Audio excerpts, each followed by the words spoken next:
Hey guys, this is actually a little bit of a preview of what we're going to be talking about in ESP roll number 125. This is actually a technique from, I'm going to show you an individual solo exercise that's going to help bolster what we're doing on that. And 125 is all about doing a top arm isolation, so we start running into some submissions from there, and it will all be worked off of one grip, which was going to be your standard figure-4 grip, getting a hold of the wrist, doing your loop through, and then getting it your own wrist.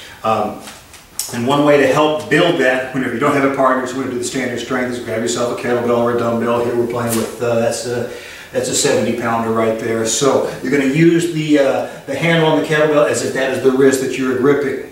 So you're hitting that grip on the wrist, and then you're getting your own grip on the wrist. Let's use a thumb on that. If you want to occasionally work some with thumb and some thumbless, that's perfectly okay. So basically think of this as being shin to chins with your figure-4 grip. So instead of the standard 2 hands over, doing your shin to chin from the floor, well, from the shin position from the floor all the way up, just basically altering the grip. So we have some specificity with how your grip is actually going to be whenever you are actually trying to suck and pull that arm in. And when we talk about those top arm isolations, you can see how important it is to pull the arm from the beginning. We're going to talk about how to drill, to spin into it, to pull that arm in nice and tight. And it's just not going to be about the strength pulling it in. We're going to show you how you use your body to reel it in.